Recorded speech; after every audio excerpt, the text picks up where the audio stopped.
L'une d'entre vous m'a enfin poussé à essayer. C'est la lasagne aux raviolis. Quelqu'un a dit que je ne savais pas qu'on pouvait transformer n'importe quoi en lasagne, mais ça a l'air plutôt bon. Alors voyons ça. Elle commence avec de la viande. Je vais utiliser du poulet haché. Ensuite, elle ajoute 2 types de sauce soja, claire et foncée. Elle ajoute ses aromates.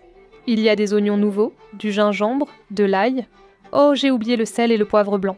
Et maintenant, c'est la partie un peu plus intéressante.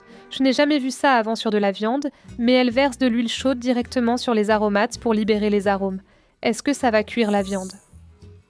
C'était juste un léger grésillement, je ne crois pas l'avoir déjà fait, mais c'était amusant. Mélangeons maintenant. Oh, on sent vraiment plus l'arôme du gingembre et de l'ail après les avoir fait frire. Et j'imagine qu'ajouter un peu plus de gras dans le poulet le garde juteux. Quelqu'un a dit « Merci de ne pas avoir ajouté de gélatine ». Très bien, maintenant assemblons notre lasagne. Elle place la pâte à raviolis humidifiée au fond. Je vais donc l'humidifier aussi avec un peu d'eau et la poser. Ça semble, ça rentre parfaitement. Je vais maintenant étaler un peu de notre poulet dessus et préparer une portion individuelle pour moi. D'accord, deuxième couche. Je peux ajouter quelques feuilles de pâte en plus. Une autre couche de viande, puis il est temps de cuire notre lasagne de raviolis. Au lieu de la cuire au four comme une lasagne traditionnelle, nous allons la cuire à la vapeur comme des raviolis traditionnels. Juste avant de les mettre dans le panier vapeur, elle verse un peu d'eau sur les feuilles de raviolis pour les garder moelleuses.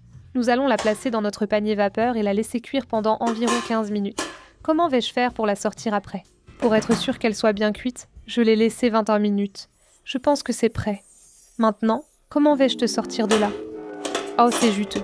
Donc ce que je disais tout à l'heure, à propos de la gélatine, c'est normalement ce qui donne la soupe dans les raviolis, mais on n'a pas eu besoin d'en ajouter, et il y a suffisamment de bouillon au fond, grâce au jus de poulet qui s'est échappé pendant la cuisson à la vapeur. On n'a pas encore fini parce que maintenant elle ajoute la garniture. Sauce soja, huile pimentée, oignons nouveaux frais pour donner un peu de couleur. Et ça a l'air tellement incroyable.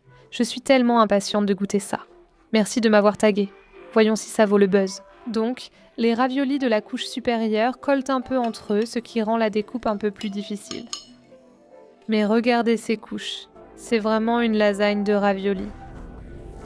Ce ne serait pas un xiaolongbao si tu ne te brûlais pas la bouche. Mais le goût est parfait. C'est juteux. Tu as tellement de viande en une seule bouchée. J'aurais dû essayer ça plus tôt. 10 sur 10.